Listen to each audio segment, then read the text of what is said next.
അങ്ങനെ നമ്മൾ മാമാനത്തമ്പലത്തിൽ നിന്ന് നേരെ പോയത് ഇപ്പം വൈശാഖോത്സവം നടക്കുന്ന കൊട്ടിയൂരേക്കാണ്. ഇതാണ് വാവലിപ്പുഴ. ഈ പുഴ കടന്നിട്ട് വേണം മുന്നേ അക്കരെ കൊട്ടിയൂർ പോവാൻ. ഇപ്പം പാലം വന്നതുകൊണ്ട് എല്ലാവർക്കും നല്ല എളുപ്പത്തിൽ ഇപ്പുറം കടക്കാൻ പറ്റി. അപ്പം നമ്മളങ്ങനെ പാലത്തുമ്മ കയറി ഒരമ്മേൻ്റെ കൈ പിടിച്ച് പോന്ന കണ്ട ഒരു മോൻ. അപ്പോൾ അങ്ങനെ നമ്മൾ അപ്പുറം കടന്നു. അപ്പോൾ നമ്മളെ കൂട്ടത്തിൽ വന്നൊരു ചേച്ചി കല്ല് ഇങ്ങനെ വരച്ച് ചന്ദനമാക്കിയിട്ട് തൊടുന്നത് ഒരു ഐതിഹ്യമാണ് അവിടുത്തേന്ന് പറയും. അറിയില്ല അതിനെ പറ്റിയിട്ട്. അപ്പോൾ നമ്മൾ ചന്ദനമെല്ലാം തൊട്ട് ഇത് ദർശനത്തിനുള്ള ക്യൂ ആണ്. വലിയ ആളൊന്നുമില്ല, നമ്മൾ തിരക്കില്ലാത്തൊരു ദിവസം നോക്കിയിട്ടാണ് പോയത്.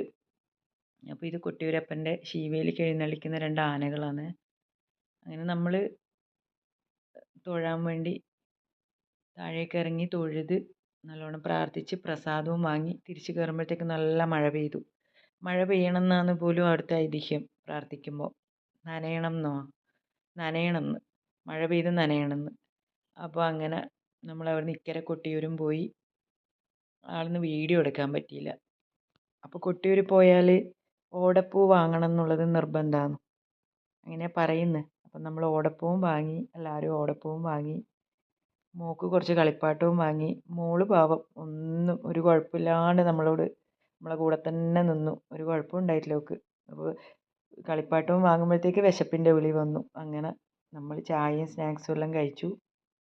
മോൾക്ക് ഇഷ്ടപ്പെട്ട സാധനവും വാങ്ങിക്കൊടുത്ത് അങ്ങനെ നമ്മൾ പിന്നെ അവിടുന്ന് നേരെ പോയത് പുരളിമല മുത്തപ്പൻ ക്ഷേത്രത്തിലാണ്. മുത്തപ്പനെയും കണ്ട് പ്രാർത്ഥിച്ച് അവിടുന്ന് ഇറങ്ങി. അത് കഴിഞ്ഞ് നേരെ പോയത് മൃദംഗശൈലേശ്വരി ക്ഷേത്രത്തിൽ. അവിടെ പോയി പ്രാർത്ഥിച്ച് അവിടുന്ന് ഭക്ഷണവും കഴിച്ച് സന്തോഷമായിട്ട് നമ്മളെല്ലാവരും വീട്ടിലേക്ക് പോയി.